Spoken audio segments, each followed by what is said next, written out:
I just go through life one day at a time. You know, you never know what's going to happen. We're not promised tomorrow. I believe in the power of a hug, kiss, and a handshake, and a fist bump, and a smile. The award-winning documentary True Love, the film, follows Callie Truelove, a teenager with a rare genetic disorder known as Williams syndrome.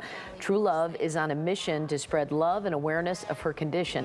The film is produced by actor and entrepreneur Christopher Knight, and he's with us in studio this morning. Good Great to see you. you. Thank you for having me. How's everything going? When was the last time you were in Chicago? I feel like it's been a while. I'm in Chicago quite a bit. My wife is from the west suburbs, so you know we're here a lot. Yeah. Maybe not in Chicago. Or maybe not here at this fabulous place. Right. And right? not, you know, Right.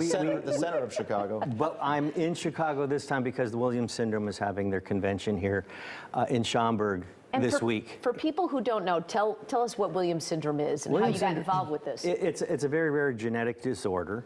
About 1 out of 10,000 people worldwide have it. It's a mutation of the 7th chromosome, missing up to 28 genes on that chromosome, and as a result, there's varying degrees of affectation because of it, but one of those affectations, interestingly, uniquely, is a positivity, a friendliness, you know, and what we saw with Callie Truelove, and we originally became aware of her through special books by special kids, where she did a video and was gaining a lot of fans by virtue of that video, but by watching her, you realize this was a very special person, leading to the need to meet her to see if that specialness was truly what it seemed, and it was, and being in production, you're always on the lookout for interesting stories to tell. So did you approach her then, or did she approach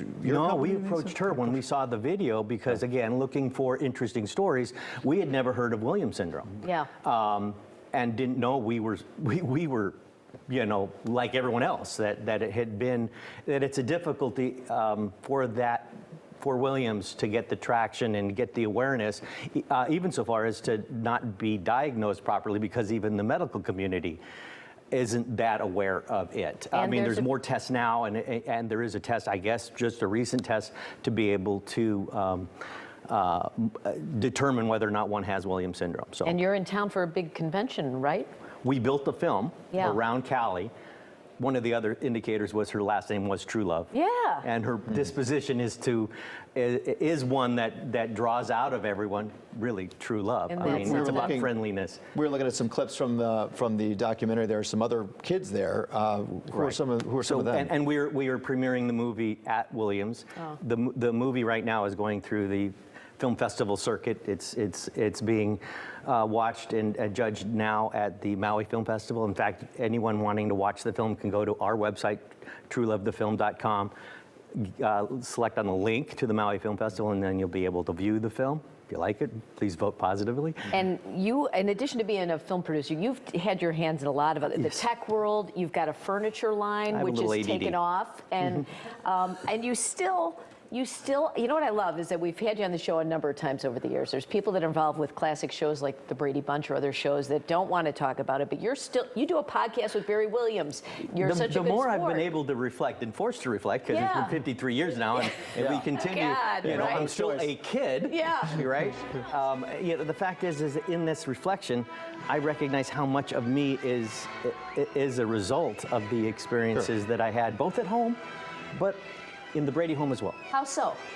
Well, I mean, that was 10 through 16, and a lot of me was built there. You know, the idea of self, the affirmation on occasion that I got was on the set, and that's not necessarily at home. Home was very competitive. Yeah. On the set, it was a very professional environment. I didn't know that at the time. Looking back on these things, I see it from adult eyes, and I see what I was going through, and I get to watch, you know. Barry and I now have a podcast. Yeah. We do The Real Brady Bros. The Real Brady Bros, where we get to reflect. We do episodic recaps, which is a hoot because it's 53 years after the fact. Some of these episodes I haven't seen in 50 years, so we rewatch the episode watch them in real time and like react. We don't, not in real time because there's not, we don't, just You edit audio. it down. But we see it the night before, write our notes on it, and then that's go awesome. through the episode, laughing at it, laughing at our experiences in doing it. When we did the Brady renovation on on the home HGTV. HGTV, yeah. It became apparent that we, us actors, were disconnected from our audience in that they actually thought we maybe even worked in the house. Yeah. We didn't have any idea where that house was, and it was right down the street from where I Wow. lived for 10 years. And it's because it wasn't important. It was just a photo that took you back from commercials. Wasn't really a known residence. We worked in the set, but we got to turn the house into a real entity, and it was really impactful. But we realize our audience thinks of us as a family, right? And they know us through the show, and we don't really remember the shows. We just remember the experience in doing it. Can you imagine being a child star now? I mean, do you talk about that with Barry or anything? I mean, the social media pressures, how different it is, you know? Yeah, it's the sine wave is very aggressive. Yeah. Yeah, I mean, it's like music too. I mean, it's easier to get your music out there. It's harder to find, but it's harder to stick around too. I mean, I think this 50-year evergreen thing that the Bradys are experiencing is because we're kind of the last of a genre. Yeah. Well, it's really great to see you here. I want to put the information up again here. The premiere screening for Truelove, the film, this Friday at the Renaissance Schaumburg Convention Center Hotel. For more information, there is the website there. There's the Facebook information. I can also check out Christopher Knight on Instagram and his furniture website, ChristopherKnightBrands.com. Got so much going on here, and it's always great to see you. Isn't the furniture being used in like a bunch of Hollywood productions? Isn't that why apparently, but it's not like we're giving them furniture. They buy the furniture and then we see it. That's awesome. You're like a Renaissance man, it's right? Just, it feels good. That's great. Well, it's great Thanks to so see you, much. Chris. Thanks for being here. You. Let's